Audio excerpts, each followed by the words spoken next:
귀한 찬양 너무 감사합니다. 고마워요. 감사합니다. 수고하셨습니다. 서로 한번 축복하시죠. 오늘도 은혜 받으시기 바랍니다. 이스라엘 백성들이 라함셋을 출발을 해서 홍해를 가르고 그러면서 이제 마라라고 하는 쓴물을 만나게 됐고, 그 다음에 엘림으로 하나님이 인도해 주셔서 엘림에서 기가 막힌 하나님의 은혜를 받았죠. 그러면서 돕가라고 하는 장소에서 만나와 메추라기에 하나님의 기적을 그들이 체험을 하게 됐고, 르비딤이라고 하는 장소에서 아멜렉과의 전투가 일어나게 됩니다.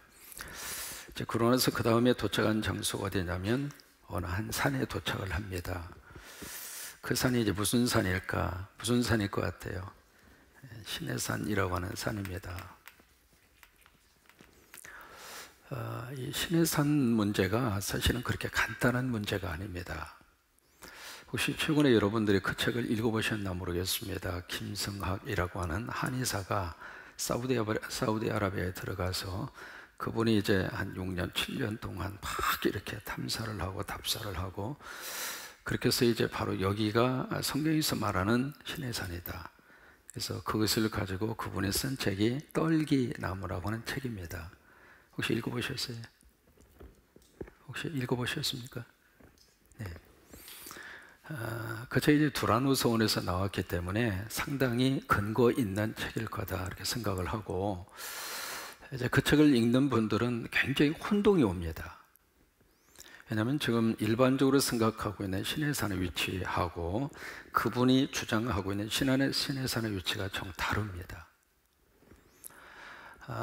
지금까지 이제 일반적으로 생각하는 시내산은 시나이 반도 바로 여기 이쪽으로 이제 거의 한 이 부분이 되겠죠. 이쪽 부분에 있는 시내산, 바로 이곳을 이제 우리가 일반적으로 생각하는 시내산, 그렇게 이해들을 하고 있는 분들이 거의 대부분이고 그렇게 생각을 하고 있는데, 그분이 주장하는 시내산 이쪽에 아라비아라고 하는 이쪽에 있는 이쪽 부분에 있는 여기에 그 라오즈 산이라고 하는 산이 있습니다. 라오즈 산인데 그 산이 성경이 말하는 시내산이다. 그래서 이제 나름대로 몇 가지 증거를 제시를 합니다. 뭐 거기에 그 애굽 사람들의 그 마차, 전차죠. 그러니까 전차 바퀴들이 그 바닷속에서 발견이 됐다고 하기도 하고, 또 만나를 빻았을 때 쓰던 돌 그렇게 빻아서 뭔가 먹었을 터인데 그 돌 흔적들을 발견했다고 그러고, 또 하나는 라오즈 산 꼭대기에 가면 시커먼 그런 검게 그을은 그런 바위들이 있는데 그 바위가 바로 하나님이 나타나셨을 때, 불로 이마에 나타나셨을 때 나타난 증거다. 뭐 그렇게 이야기하기도 하고, 뭐 여러 가지 많은 이야기를 해요, 그 책에서. 그럼 그 책을 읽는 사람들은 여기가 성경이 말하는 시내산이지 않느냐라고 하는 생각을 할 수밖에 없도록 그 자체가 그렇게 쓰여져 있습니다. 성경은 이 시내산에 대해서 여러 가지 호칭으로 쓰고 있습니다. 민수기 10장에 보시면 시내산을 가리켜서 뭐라고 이야기하는가? 여호와의 산이라고 그렇게 부릅니다. 여호와의 산. 또 하나 신명기 9장에서 보시면은 이 시내산을 호렙산이라고 그렇게 호칭을 하고, 또 신명기 33장에 가서 보시면 이 시내산을 바란산이라고 부르기도 합니다. 한번 해보실까요? 시내산, 여호와의 산, 호렙산, 바란산, 이렇게 여러 가지 다르게 그 시내산에 대한 호칭들이 그렇게 나오고 있거든요. 일반적으로 지금 성지순례를 가면 저도 이제 거기를 다녀왔습니다만은, 일반적으로 이제 시내산이라고 해서 가는 장소가 지금 애굽에 있는 거기에 성 캐서린이라고 하는 수도원이 있고요. 그 캐서린 수도원에서 2298m입니다. 올라가기 전에는 계단이 거의 한 300개 정도 계단이 있습니다. 그래서 보통 체력 가지고는 올라가기 힘들 정도로, 그래서 전 세계 순례자들이 여기가 시내산이다 이렇게 생각을 하고, 이게요 낮에는 더워서 못 올라가요. 그래서 새벽에 일찍 도착을 해서 어떻게 하냐면 후레쉬를 들고 그 앞사람 인도하는 사람을 따라서 그렇게 새벽에 올라가지 않으면 더워서 못 올라가요, 낮에는. 그래서 이제 새벽에 이제 올라가서 그 다음에 거기 되게 두 종류로 올라갑니다. 걸어서 올라가는 도보파가 있고 힘내니까 낙타를 타고 올라가는 낙타파가 있습니다. 그래서 도보로 올라가든지 낙타로 올라가든지 다 가서 그 다음에 계단은 스스로가 올라가야 되겠죠. 올라가서 이제 거의 아주 그 새벽녘 즈음에 거기에 도착을 하는데, 그 도착을 해서 한 1시간 정도 기다리면 거기서 태양이 뜹니다. 태양이 뜨는데 그 전체가 다 바위산이거든요. 근데 그 모습이 장관이에요. 저도 이제 성지순례 그 팀에 뛰어서 같이 거기까지 올라갔죠. 올라가니까 어두컴컴해서 후레쉬를 가지고 거기까지 올라간 다음에 같이 이제 거기서 무릎 꿇고 기도했어요. 얼마나 감격스러워요. 하나님이 나타나신 산이라는데, 모세가 거기서 하나님으로부터 말씀을 받았다는 산이라는데 맨정신으로 있겠습니까? 그래서 이제 무릎을 꿇고 간절히 기도하는데, 저와 같이 이제 목회를 하셨던, 지금 여기 갈보리 교회를 목회하시다 은퇴하신 분이 계세요. 이필재 목사님이라고. 이제 그분하고 같이 이제 저쪽에서 기도하고 나는 이쪽에서 기도하고 같이 이제 기도해요. 무릎 꿇고 기도하는데, 어떤 마음이 들었느냐면 내가 저 목사님보다 늦게 일어나야 되겠구나. 왜냐하면 그분이 한인 이민교회 중에서는 가장 크게 목회하셨어요. 근데 그분 교회하고 제가 목회한 교회하고 번지수가 같아요. 같은 라인이 있었다 그 말이죠. 그래서 나 저 목사님보다 나는 더 늦게 일어나야지 싶어가지고 계속 기도하는데 안 일어나. 그래서 나도 안 일어났죠. 그러면서 이제 기도 다 끝나고 보니까 세상에 그 앞에다 후레쉬를 놓고 기도했거든요. 후레쉬를 사가지고 가서 후레쉬를 놓고 기도했는데, 세상에 눈을 딱 뜨고 보니까 내 앞에 후레쉬가 없는 거예요. 그때 하나 깨달은 게 있습니다. 신의 산에도 도둑놈은 있다.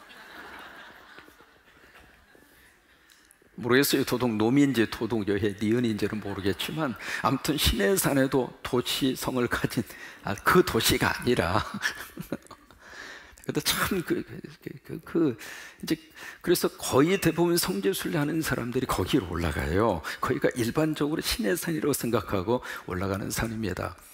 지금 이 신의 산으로 올라가는 바로 이 즈음인데, 시나이 반도 이쪽에 위치해져 있는데, 바로 이것을 이제 아랍 말로는 에벨무사라고 합니다. 에벨무사. 이 에벨무사라고 하는 이 아랍 말은 무슨 말이냐면 모세의 산이라고 하는 뜻이에요. 모세의 산. 에벨무사, 모세의 산, 아랍 말로. 그러면 여기서 하나 질문이 던집니다. 과연 여기가 진짜 신의 산일까? 라고 하는 질문입니다. 결론적으로 말씀을 드리겠습니다. 여기가 정확하게 신의 산이다 그렇게 말할 수 있는 근거는 사실 없습니다. 그럼 어떻게 돼서 여기가 신의 산이 됐는가? 그것은 주후 4세기경으로 올라갑니다. 4세기경으로 올라가니까 그러니까 주후 4세기경이거든요. 그럼 출애굽의 역사가 있었던 것은 벌써 BC 수천 년 전이잖아요. 그러니까 여기를 신의 산으로 딱 지정을 하고 전 세계 순례자들이 그쪽을 신의 산으로 알고 성지 순례를 할 수 있도록 신의 산이라고 딱 지정을 한 그 시점이 주후 4세기경이에요. 그러니까 지금 전 세계적으로 이 신의 산을 찾기 위해서요, 얼마나 많은 사람들이 연구를 하고 평생을 바친 사람도 수두룩합니다. 그리고 특별히 보세요. 우리보다도 더 깊은 관심을 가지고 있는 사람들이 누구냐면 유태인들입니다. 왜? 유태인들은 이 모세는 자기들이 있어서는 대부 아닙니까? 그러면 그 사람들의 입장으로서 이 신의 산이 어디일까라고 하는 그 근거를, 이 근거라고 하는 것은 고고학적인 뭔가 증거가 나와야 돼요. 왜? 성경에서는 정확하게 여기가 신의 산이다라고 못을 박은 구절이 하나도 없어요. 우리가 추측을 할 뿐이죠. 그러니까 고고학적으로 그것을 밝혀줘야 되거든요. 무슨 근거가 있어야 될 거 아니겠어요?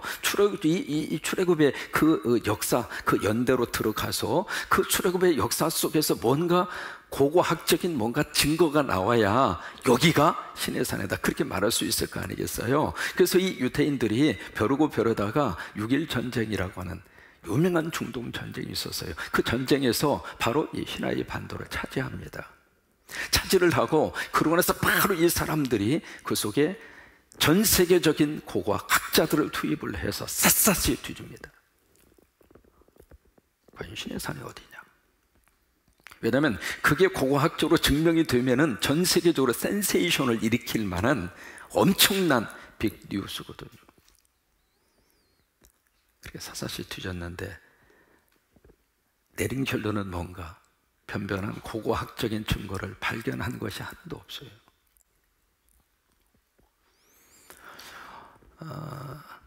그래서 지금 일반적인 학자들의 추세는 그렇습니다. 이쪽에 이 사우디아라비아의 라우즈산을 신의 산으로 보기에는 무리수가 한두 가지가 아니에요.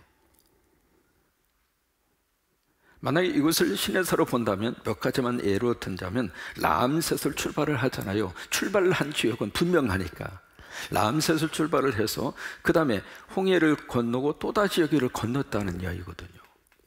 홍해를 2번 건넌 것 같다는 거예요. 또 하나, 이 라암셋을 출발을 해서 여기까지 올 때까지 그러면 바로의 군대가 추격을 했는데 이 먼 거리를 바로의 군대가 계속 추격을 해왔을까? 왜? 홍해에서 바로의 군대가 수장을 당했잖아요. 그러니까 여기까지 와서 수장을 당해야 되는데 여기서 여기까지 애굽의 군대가 추격을 해올 수가 있었을까? 뭐 여러 가지 이제 무리한 측면들이 한두 가지가 아니에요. 그런데 중요한 것은 과연 신의 산이 어딘가라고 하는 것은 하나님만 아세요.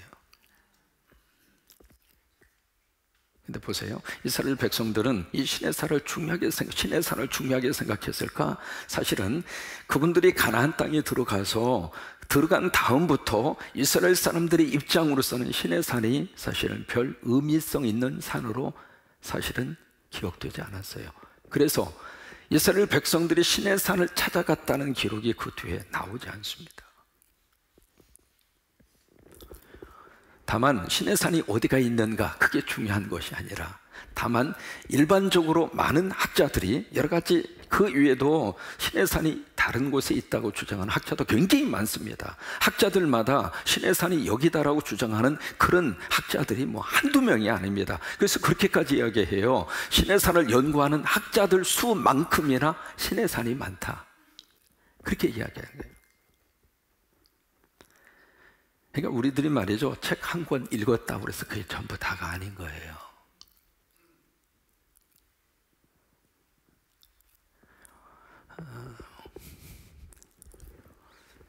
그래서 신의 산이 어디인가 일반적으로 그렇게 추측을 할 수 있습니다. 신의 산에 대한 위치를 정하는 데 있어서 가장 중요한 것이 가데스 바네아라고 하는 지역이에요. 가데스 바네아. 그 가데스 바네아 지역에서 10하루길에 해당하는 거리라고, 그 거리는 나오거든요, 성경에. 그러면 가데스 바네아를 어디로 지정할 것인가, 이제 그 문제가 있는데, 어쨌든 일반적으로 신의 산은 결국 거의 좁혀져가는 의견 가운데 하나가 바로 시나이 반도에 위치하고 있을 것이다.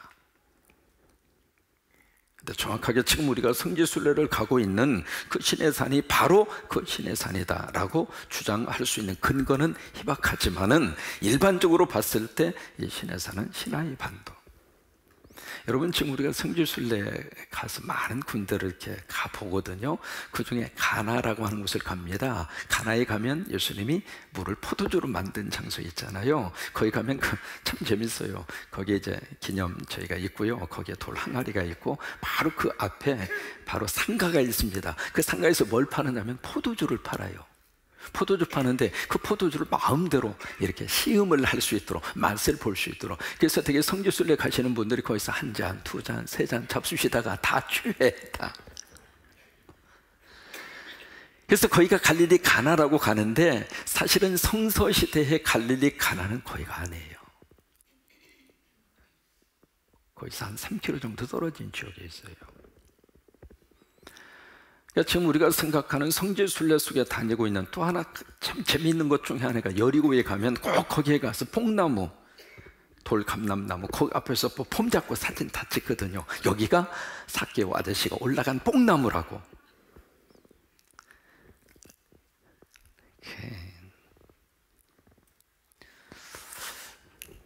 그래서 이제 신의 산 문제도 그렇습니다. 이게 정확하게 어느 산이 신의 산인가라고 하는 문제보다도 더 중요한 것은 거기에서 어떤 역사가 나타나는가. 사실은 그게 더 중요한 거거든요.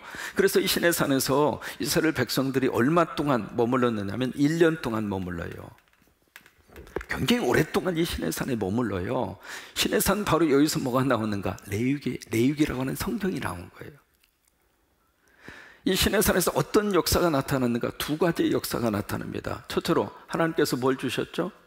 십계명을 주셨어요. 또 하나, 이 시내산에서 하나님이 뭘 주셨는가? 무슨 설계도를 주셨어요? 성막 설계도를 주셨어요. 그러니까 이 시내산에서 너무 귀한 역사가 일어나게 된 거죠. 그래서 십계명 말씀을 주셨고, 그리고 나서 성막, 그 말씀을 가지고 하나님을 예배하는 예배의 처소, 하나님을 만날 수 있는, 하나님이 거할 수 있는 성막에 대한 설계도를 하나님이 직접 그들에게 주시는 거예요. 또 하나, 이 십계명과 성막을 주시기 전에 시내산에서 이제 무슨 일이 일어났는가? 이제 오늘 말씀의 포인트가 바로 그거예요. 이 시내산에서 이 두 가지 것을 주시기 전에 하나님과 이스라엘 백성들 사이에 뭐가 있었는가? 뭐가 있었느냐면 언약이 있었어요. 언약이. 여러분, 계약과 언약은 전혀 다릅니다. 계약이라는 말을 하잖아요. 계약. 우리가 계약서를 쓰고 계약을 맺는다. 계약이라고 하는 말과 언약이라고 하는 말은 엄청난 차이가 있어요. 여러분, 계약이라고 하는 것은 사람과 사람 사이에서 이루어지는 게 계약이에요. 그래서 물건을 서로 사고 팔 때, 무슨 부동산을 매매하거나 어떤 그런 사람과 사람 사이에서 이루어지는 그 약속은 계약이에요. 그럼 언약이라고 하는 것은 사람과 하나님 사이에서 이루어지는 약속을 언약이라고 그래요. 그러니까 한 가지 여러분 여쭤볼까요? 부모와 자식의 관계는 계약일까요? 언약일까요? 여러분 자식한테 뭘 주면서 야, 여기 다뤄. 또 앞으로 이 조건에서 맞지 않으면 이거 다 전부 다 재청구할 거야. 그렇게 하면서 부모 자식 간의 관계가 형성이 되나요?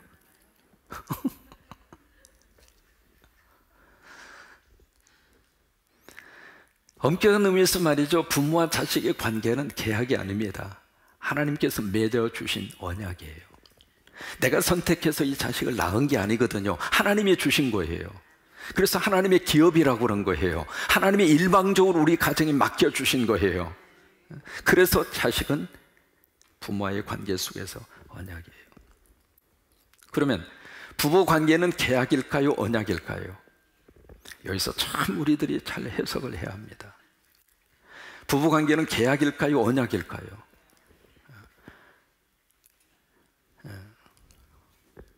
만약에 부부의 관계를 계약으로 생각하잖아요. 그래요. 계약적인 요소가 없는 게 아닙니다. 왜? 남녀가 만날 때 조건 따져요, 안 따져요? 따지죠.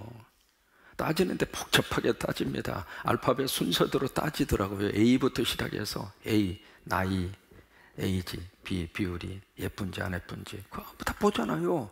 C 캐릭터, 성격이 어떤지, 그 다음에 D 디그리, 학위가 있는지 없는지, E economic situation, 경제적 상태, 부자인지 그렇지 않는지, 그 다음에 F family, 가족 관계, 그거 다 따지잖아요. 그 다음에 G geography, 이거 호남 사람인가 아니면 경상도 사람인가, 뭐 안 따지는 사람도 있습니다만 따지는 사람도 있잖아요. 그 다음에 H, 헬스, 건강한지. 그래서 요즘에는 건강 진단서까지 요구하잖아요.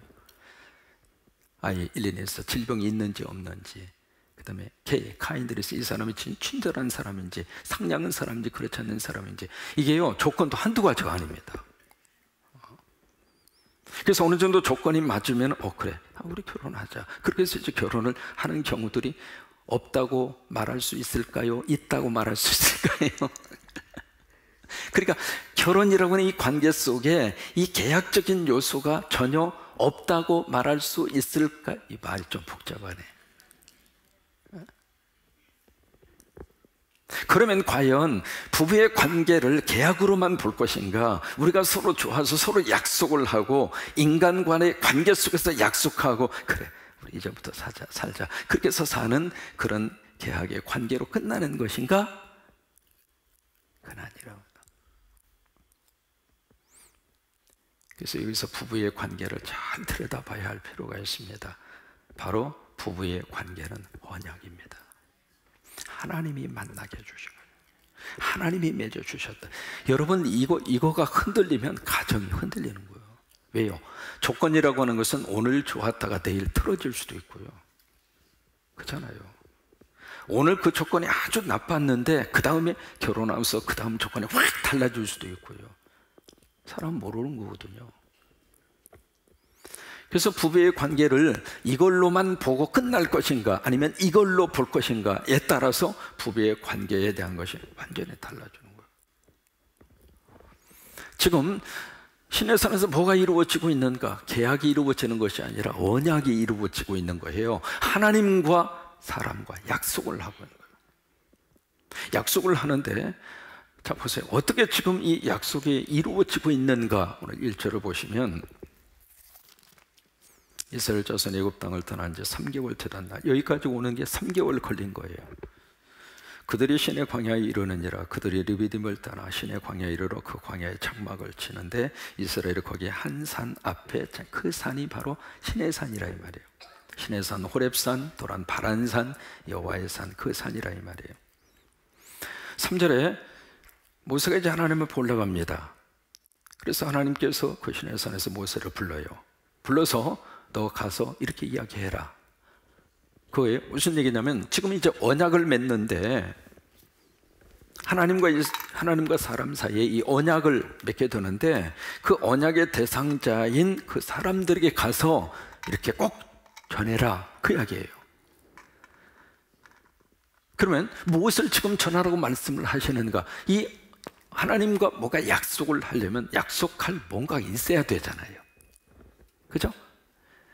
그러니까 하나님 입장에서 뭔가 그들에게 요구하는 게 있잖아요. 그리고 그 관계 속에서 뭐가 이렇게 성사가 돼야 이 언약의 관계가 이루어지게 되는데, 그래서 이제 모세를 불러서 내가 이렇게 약속을 하고 싶은데, 너희들과 언약을 맺고 싶은데 이 언약에 대한 약속은 바로 이런 거다.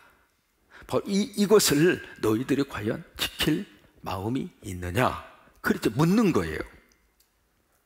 그러면 하나님이 제시하시는 언약의 내용이 무엇일까? 3가지입니다. 3가지. 5절에 보세요. 세계가 다 내게 속하였나니 너희가 내 말을 잘 듣고 내 언약을 지키면 너희는 모든 민족 중에서 뭐가 돼요? 소유가 되겠고. 이게 첫 번째 언약의 내용이에요. 소유가 되겠고. 이게 너무 귀한 단어거든요. 이 소유라고 하는 말을 히브리 말로 세굴라라고 합니다. 이 세굴라라고 하는 말이 무슨 말이냐면, 지체가 높으신 분이, 저기로 말하면 왕이 되겠죠. 왕이 아주 귀하고 그리고 희귀한 보석을 다 감추어 놓고 왕 혼자서만 살짝살짝 보는 거, 그것을 세굴라라고 해요. 이 단어를 전도서에서는 뭐라고 번역을 했느냐면 보배라고 번역을 했어요. 보배. 그러니까 이게 지금 첫 번째 하나님이 주시는 약속의 첫 번째 조항입니다. 바로 그거예요. 그러니까 모든 민족 중에서 너는 내 소유가 되겠고, 그 이야기는 너는 나의 보배가 되겠고, 그 말이에요. 이게 첫 번째 언약의 내용이에요. 그 다음에 2번째 6절, 너희가 내게 대하여 뭐가 돼요? 제사장 나라가 되고, 제사장이 된다 이 말이에요. 제사장. 이 제사장이라고 하는 말의 뜻은 바로 중재자라고 하는 뜻이에요. 중재자.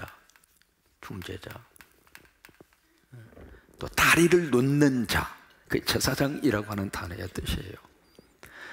이게 제사장이 된다는 이야기는 하나님과 이스라엘 백성들 사이에서 중재자를 역할을 하는 거예요. 그래서 그 백성을 어디로 지금 인도하느냐면 하나님께.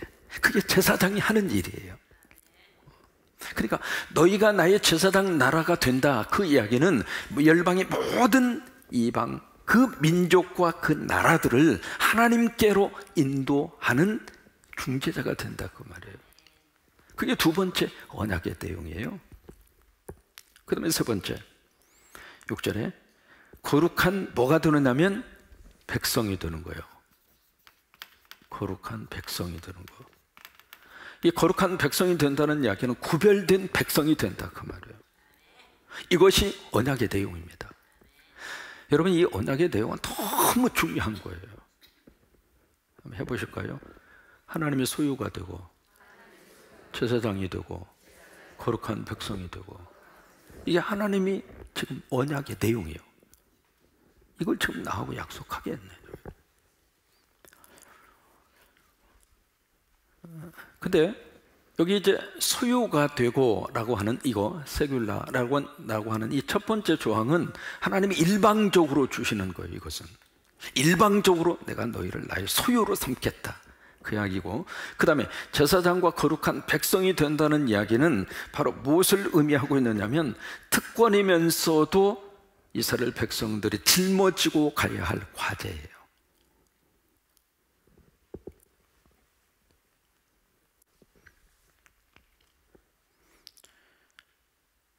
그러면서 이게 하나님이 제시하는 언약의 내용이거든요. 이 세 가지 내용을 딱 모세에게 주면서 이걸 백성들에게 가서 이야기해라. 내가 세 가지 이것을 딱 제시하는데 이것을 가지고 나와 약속을, 언약을 맺을 마음이 있느냐 없느냐 그걸 가서 물어봐라 그 이야기예요. 그래서 모세가 와서 백성들을 모아놓고 그 이야기를 한 거예요. 하나님이 이 세 가지 약속을 하시면서 우리하고 언약 관계를 맺기를 원하시는데 당신들 생각은 어떻습니까? 그렇게 묻는 거예요. 그러자 8절에 보세요. 백성들이 이제 뭐라고 대답을 하느냐면 8절에 백성이 일제히 응답하여 이르되 여호와께서 명령하신 대로 우리가 다 어떻게 해요? 자, 우리 하나님하고 언약 맺읍시다 그 이야기예요. 백성들이 이제 동의를 한 거예요. 오케이, 우리 하나님과 언약 관계를 맺겠습니다 그 이야기예요.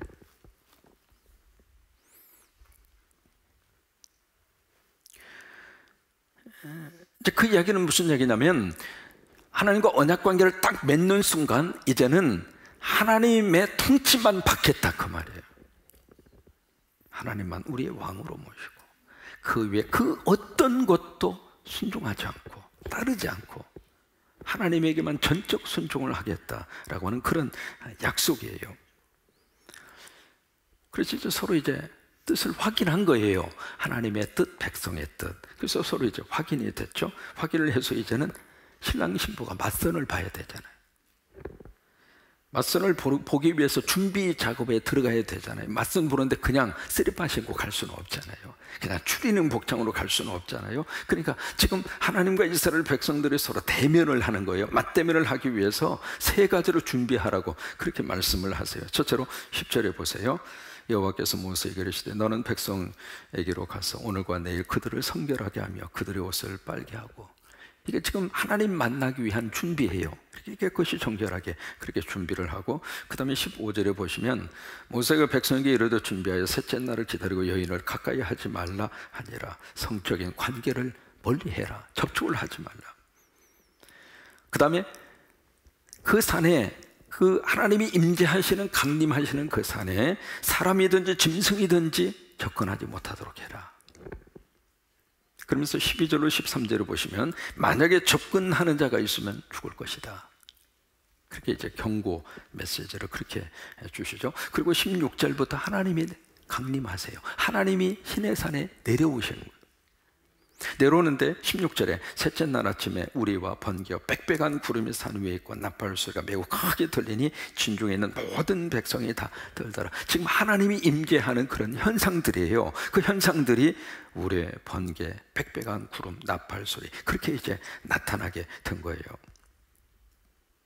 그러면서 19절에 보시면은 17절 모세가 하나님을 맞으려고 백성을 거느리고 전에서 나오며 그들이 산 기슭에 서 있는데 시내산에 연기가 촉하니 여호와께서 불 가운데서 거기 강림하심이라. 이제 불로 임하여 오시는 하나님의 모습을 여기서 그렇게 기록을 하고 있는 거예요. 그 다음에 19절에 나팔 소리가 점점 커질 때에 모세가 말한 즉 하나님이, 여기 중요한 포인트가 있습니다. 하나님이 무엇으로 대답을 해요?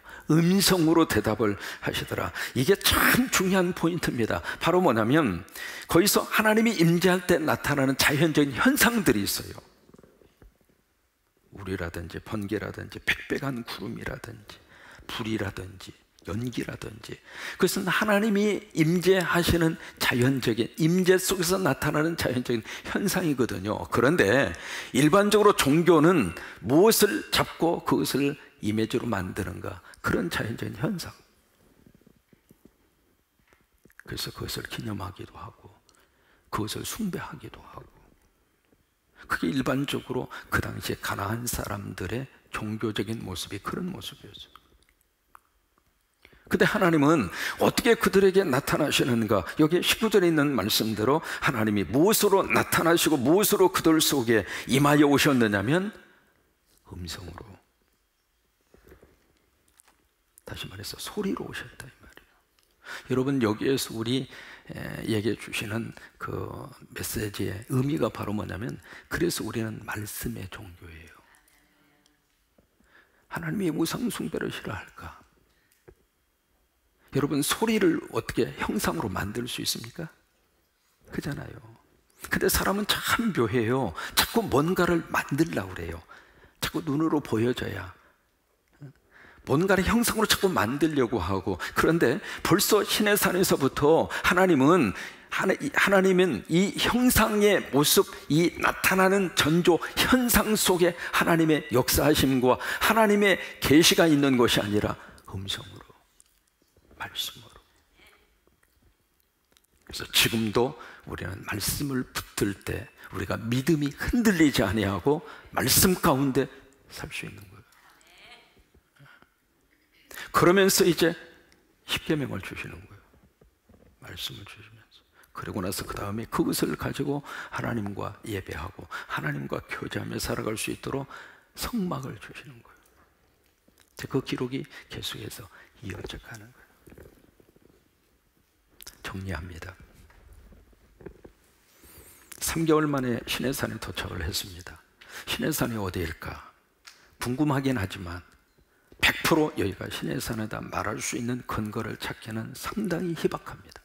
그러나 일반적으로 이 시나이 반도 어디에 시내산이 있을 것이다. 다만 이제 성지순례에서 거기를 가는 것 자체를 뭐라고 할 필요는 없죠. 왜? 거기 가서 하나님의 어떤 그 깊은 묵상과 그 초기를 가질 수 있으면 산이 어디든지 간에 뭐 그런 그 관계와 교제를 가지면 그것도 감사한 일이죠. 다만 1년 동안 이 시내산에 머물면서 어떤 역사가 나타났는가? 바로 이스라엘 백성과 언약을 맺었다는 사실. 그 언약을 맺는데 언약의 내용은 무엇인가? 너는 나의 소유가 되고. 그래서 우리가 하나님과 언약을 맺으면 우리는 하나님이 보실 때 너무 귀한 보배가 되는 거예요. 그래서 하나님이 우리를 보실 때 두고 보기에도 아까울 정도로 너무 귀한 존재.